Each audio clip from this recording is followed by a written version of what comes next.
Il y a un élément qui est important, et d'ailleurs c'est bien, tu le mentionnes, c'est la parole. Je trouve que la parole, elle se libère de plus en plus à tous les niveaux. Quel effet ça te fait?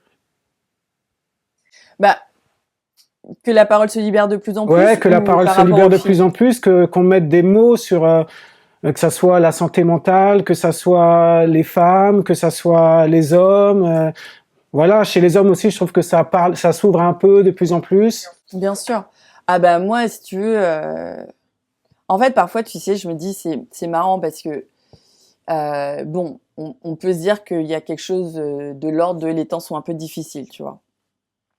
C'est dur, il y a Gaza, il y a, enfin, tu vois, c'est vrai, c'est la crise climatique, enfin, on est face à des trucs énormissimes.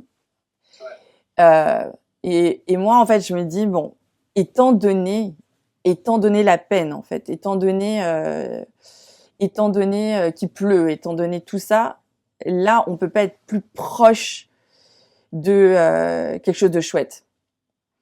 Parce que cette libération de la parole, euh, comment dire, si tu veux, ça aussi, c'est quelque chose dont je suis très très fière. C'est que pour, comment dire, la libération de la parole, c'est une transgression immense dans une société qui s'appuie sur le silence. Le silence, en fait, c'est une arme de destruction, mais massive, en fait. Dans mon cas, je viens d'une lignée de femmes et d'une lignée, enfin, même pas d'une lignée de femmes, en fait, qui a traversé des souffrances très variées, très intenses, mais des violences horribles, vraiment horribles. Euh, cette violence, elle a pu se perpétuer de génération en génération parce qu'il y avait du silence. Parce que les gens avaient peur, parce que tout ça est totalement compréhensible, si tu veux. Mais du coup, ce silence, moi, je sais qu'à un moment donné, je me suis dit, bon, le taf, il est fait pour notre famille. Est-ce que je publie le film, quoi? Tu vois, nous, ça y est, on a pu se parler, on a pu se dire les choses. Et je pense qu'il y a un moment où tu as une mission de vie, tu vois, tu as une responsabilité politique qui dit, bah, en fait, là, on a appris tellement de choses. Bah, déjà, on n'en est pas mort, quoi. Parce que c'est ça, hein, on se dit, mais si je parle, c'est la mort de la famille, c'est la mort de ma relation avec ma mère, elle va se suicider, ou elle va tuer sa mère, enfin, tu sais, on rentre dans des angoisses et des considérations, tu vois, et je pense que tout le monde traverse ça, tu vois, quand on doit avoir une discussion difficile, tout le monde te dit, mais là, je peux pas lui dire ça, tu vois, comment elle va le prendre, etc. Et en fait, ben, nous, on a discuté, et puis, ben, effectivement, parfois, ça a crié, parfois, ça a pleuré, parfois, on s'est pas parlé pendant 3 mois parce qu'il y avait des blessures et tout. Mais on est toujours revenu au karaoké. Je pense que le karaoké, ça nous a beaucoup sauvés. Mais en fait, on n'a jamais cessé de danser, en fait. Et je pense que ça, c'est important parce que ce message, il n'existe pas dans la société. Qu'en fait, il y a de la joie là-dedans. C'est totalement foutraque, c'est totalement fucked up, tout ce que tu veux, c'est fou, mais il y a beaucoup de joie et beaucoup d'explosion d'énergie vitale, quoi. Et donc, quand tu vois que ça a des répercussions dans les familles, et que tu vois qu'en fait, euh, tu amènes ta pierre à l'édifice dans un contexte qui est plus grand, parce que moi, quand je suis arrivée avec les rivières, j'avais aucune conscience politique et j'avais aucune conscience féministe, notamment. Et en fait, bah, je me suis rendu compte que les violences qu'on avait traversées, c'était totalement lié à une histoire coloniale, une histoire patriarcale, une histoire de violence faite aux femmes et aux enfants, tu vois. Mais moi, en arrivant, je savais pas.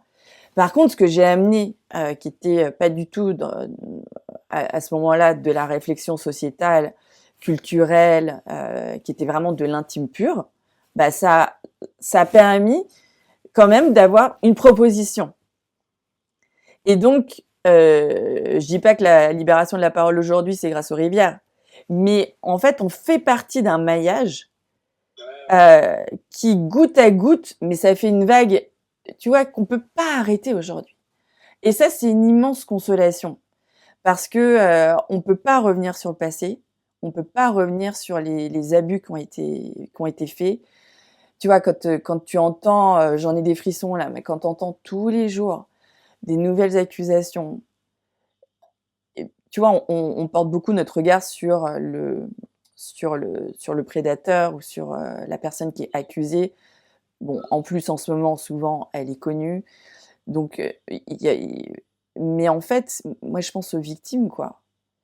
Putain, mais le travail que c'est, en fait, d'avoir traversé ces abus, d'avoir ensuite reconnu que c'était des abus, parce que ça aussi, c'est un énorme travail que tu as à faire, tu vois. Et ben, quand tu sais qu'en fait, ton travail, il a pu aider une autre personne, et parfois aussi d'autres personnes qui sont peut-être plus connues que toi, qui ont plus d'influence que toi, qui ont plus d'impact que toi, mais tu sais que ça fait partie d'un maillage culturel, mais ça, c'est énorme. Ça, c'est génial, en fait. C'est génial. Et donc, tu peux pas revenir sur le passé, mais tu peux faire quelque chose qui peut-être n'a aucun impact au moment où tu le fais, mais qui, sur le long cours, en fait. Et en fait, on est sur du long cours. Et moi, comme j'ai bossé sur du transgénérationnel, tu vois, depuis mon arrière-arrière-grand-mère jusqu'à ma fille, donc on est sur 150 ans, tu vois. Donc, je sais que les temps sont longs, les temps psychologiques sont longs. Et ce que tu fais à un moment donné, ça peut avoir des répercussions sur plus tard. Sur plus tard, mais vraiment beaucoup plus tard. C'est-à-dire que moi, je me rends compte que l'enfance que j'ai vécue, ben, c'est dû à des choses qui sont arrivées il y a 150 ans, mais qui n'ont pas été dites et qui se sont répétées encore. Et ça, c'est incroyable parce que du coup, c'est ma douleur, ma colère, ma peine, tout ça, mais en fait, ce sont des machines à remonter le temps. C'est compliqué pour tout le monde. Mais avec ma mère, ma grand-mère et ma fille, on s'est dit qu'on pourrait faire face. On a décidé d'y croire. C'est dingue quand même de se dire que on est notre personne, mais que finalement dans cette personne-là, on porte des choses qui ne sont pas forcément à nous. Et de génération en génération, on se transmet des choses sans vraiment en prendre conscience. À un moment donné, effectivement, c'est quand tu te poses et que tu arrives à petit à remonter le fil, à regarder la vie des uns des autres au sein de sa famille, qu'on se dit tiens, il se passe quelque chose. C'est-à-dire que en fait, la parole, c'est de la magie blanche. C'est tout d'un coup quelque chose qui va amener... Alors évidemment, ça peut être de la magie noire aussi, puisque je commence le film par un arbre généalogique que mon oncle m'a fait et qui me dit, bah, tu vois, tu viens d'une lignée de femmes maudites. Bon, bah, mon oncle, il me dit ça, c'est pas un sorcier, mon oncle, hein, et c'est pas quelqu'un de méchant, hein, tu vois, il me le dit avec un grand sourire. Vraiment, je ne pense pas que c'était malveillant de sa part, mais la dévastation quand ton oncle te dit ça, tu vois. Moi, mon oncle, il me dit, bah, tu viens d'une lignée de femmes maudites. Ah bah, il m'a expliqué d'où je viens, qui je suis et puis mon futur, tu vois. C'est terrible. Et donc, cette histoire d'emprise, c'est un truc de fou parce que tu sais que c'est pas vrai, mais t'y crois totalement.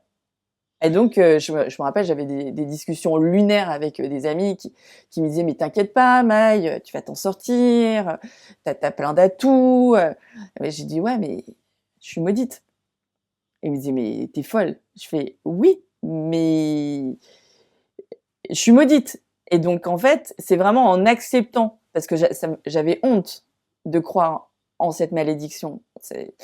Mais c'est vraiment en l'acceptant, en me disant « Eh ben, écoute, tu sais quoi, ma vieille, t'y crois, donc assume, et puis va plonger dans la vague, quoi. Va voir ce que ça veut dire. » Et donc, c'est à ce moment-là que, tu vois, j'ai commencé à prendre ma caméra, à poser des questions, etc.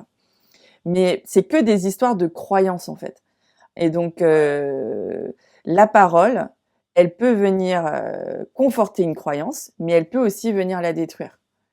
Et ça devient dingue, parce que tout d'un coup, tu vois, quand tu te dis, bah justement, quand tu as un anniversaire karaoké et que tu vois tout le monde danser avec des paillettes de partout, des talons de 12 et le vernis, et tu dis, bah non, on n'est pas du tout maudite, en fait. Ça va super.